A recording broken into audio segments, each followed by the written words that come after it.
wabarakatuh. Salam hormat saya kepada Ibu dan Bapak dosen pengampu mata kuliah Geografi Bencana dan Mitigasi. Perkenalkan, saya Nopi Auliasari dengan NIM 31911311006. Saya dari kelas A, Pendidikan Geografi Stambu 2019, Fakultas Ilmu Sosial, Universitas Negeri Medan. Di sini saya akan mempresentasikan hasil dari tugas rutin saya, yaitu mengenai bencana alam Gunung Berapi Kelimutu. Pada pembahasan tugas rutin saya mengenai bencana alam Gunung Berapi Kelimutu, di sini saya ada 3 cakupan materi, di mana yang pertama mengenai deskripsi Gunung Api Kelimutu, yang kedua sejarah erupsi Gunung Api Kelimutu, dan yang ketiga mengenai mitigasi bencana alam Gunung Api Kelimutu. Sebelum saya menjelaskan pembahasan yang pertama, di sini saya akan menjelaskan terlebih dahulu mengenai bencana alam. Bencana alam merupakan suatu peristiwa alam yang mengakibatkan dampak besar bagi populasi manusia. Peristiwa alam dapat berupa banjir, tanah longsor, gunung berapi, tsunami, tornado, kebakaran liar, dan wabah penyakit. Adapun bencana alam gunung berapi merupakan peristiwa yang terjadi akibat endapan magma di dalam perut bumi yang didorong keluar oleh gas yang bertekanan tinggi. Magma adalah cairan pijar yang terdapat di dalam lapisan bumi dengan suhu yang sangat tinggi, yakni diperkirakan lebih dari 1000 derajat Celcius.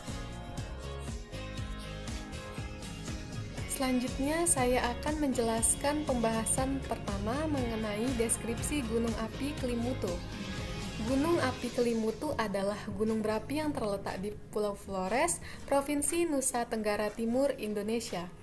Lokasi gunung ini tepatnya di Desa Pemo, Kecamatan Kelimutu, Kabupaten Ende. Gunung ini memiliki 3 buah danau.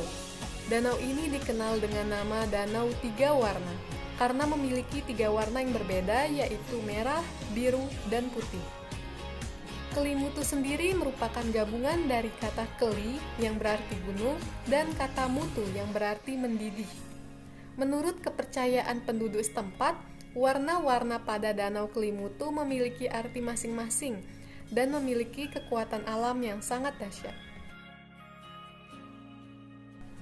Berikutnya saya akan menjelaskan mengenai geologi dari Gunung Api Kelimutu, di mana tubuh Gunung Api Kelimutu merupakan kerucut yang dibangun oleh endapan piroklastika hasil letusan eksplosif dan leleran lava yang efusif.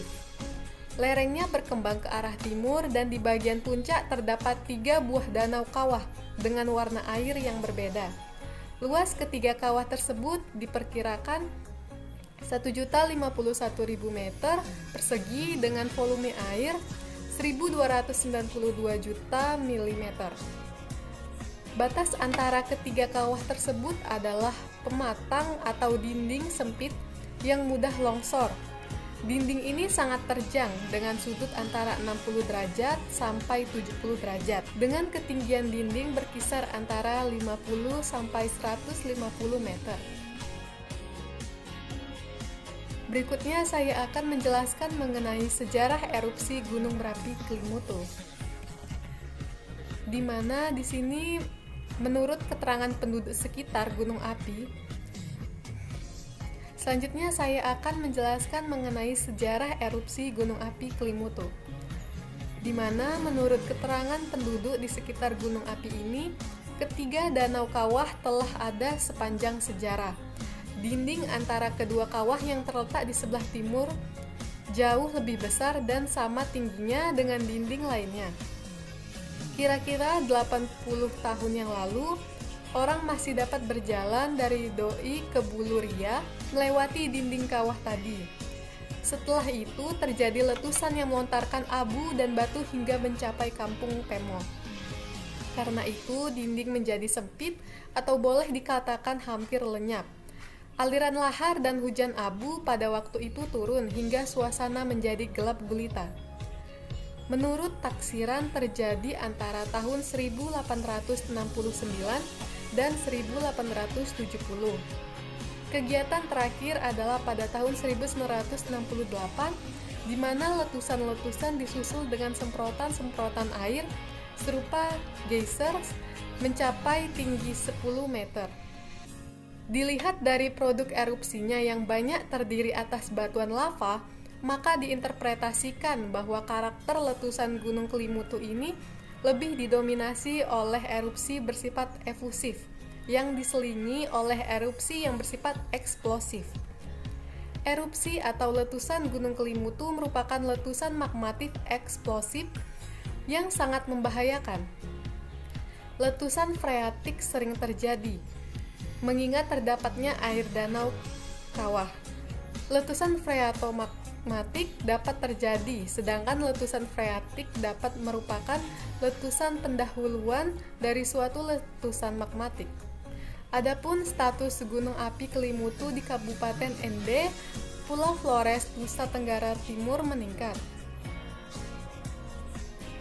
Berikutnya di sini saya akan menjelaskan mengenai peristiwa Gunung Api Kelimutu yang terjadi pada tahun 2013, di mana status Gunung Api Kelimutu di Kabupaten Ende, Pulau Flores, Nusa Tenggara Timur ini meningkat. Pusat Vulkanologi dan Mitigasi Bencana Geologi atau PVMBG telah menetapkan peningkatan status itu dari aktif normal ke waspada pada tanggal 4 Juni 2013 sekitar pukul 2 siang waktu Indonesia bagian tengah. PVMBG merekomendasikan agar tidak ada aktivitas masyarakat dalam radius 2 km dari puncak kawah.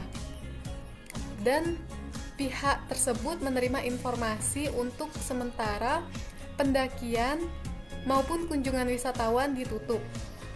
Petugas pos pengamatan Gunung Api Kelimutu, yaitu Bapak Gabriel Rago, menginformasikan peningkatan aktivitas gunung ini setinggi sekitar 1.635 meter di atas permukaan laut, ditandai secara visual dari perubahan warna 2 dari 3 danau kawah yang ada. Perubahan warna terjadi pada danau kawah Tibu Nua Muri Koa Fai dari hijau muda ke kopi susu, dan Tiwu Atapolo dari warna merah marun ke hijau pada tanggal 24 Mei 2013 lalu. Berikutnya saya akan menjelaskan mengenai mitigasi bencana Gunung Api Kelimutu, di mana di sini mitigasinya berupa 2, yaitu dari pengamatan visual dan cuaca, dan juga berdasarkan pengamatan seismometer penerima gempa dengan sistem radio telemetri.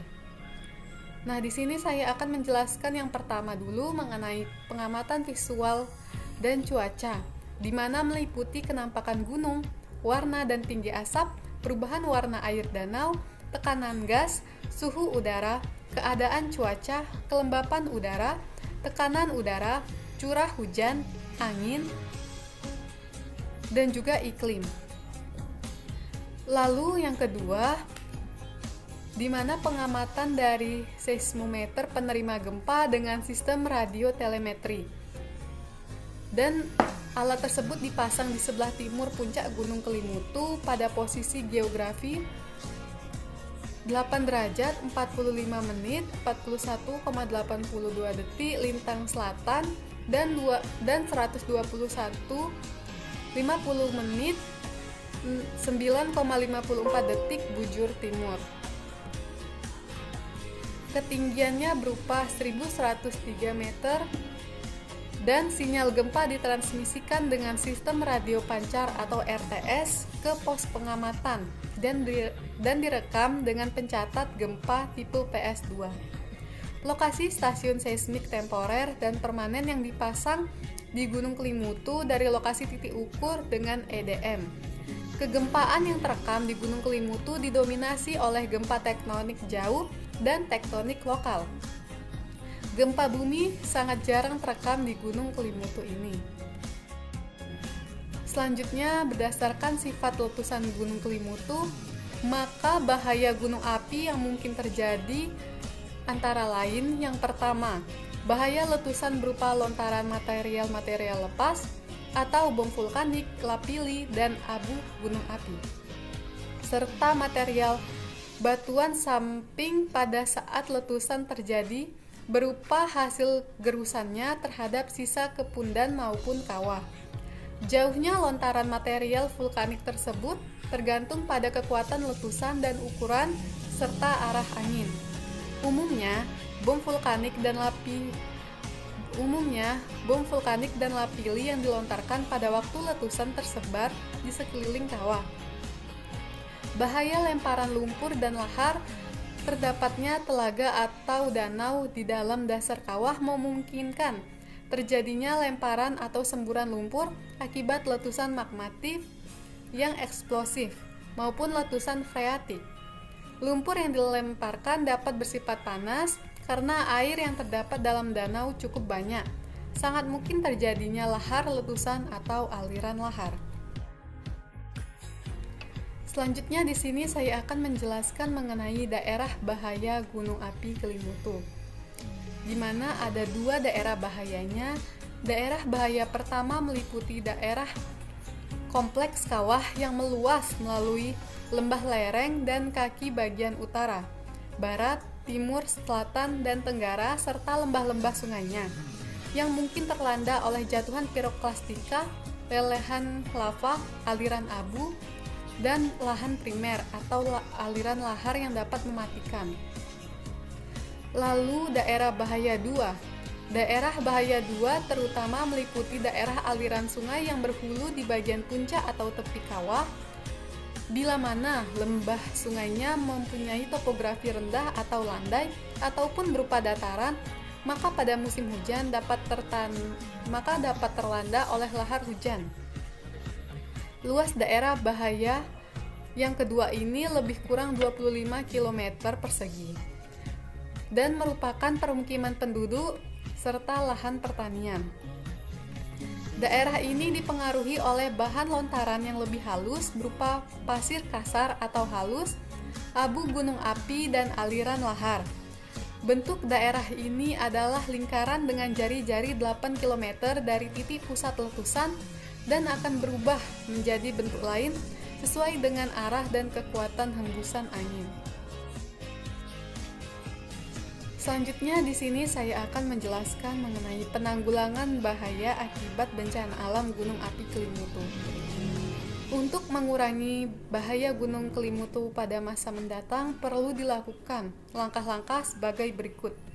Yang pertama, meningkatkan kewaspadaan setiap adanya gejala peningkatan kegiatan Gunung Kelimutu dan memberikan penerangan kepada masyarakat, terutama mereka yang bertempat tinggal di sekitar gunung ini, agar dapat mengambil langkah-langkah guna menghadapi bahaya gunung api ini, terutama pada Kampung Boti, Kopobode, Wulo Air, Huaturaka, Bonke, Manukako atau Gako, Koanora, dan yang ada di sekitarnya.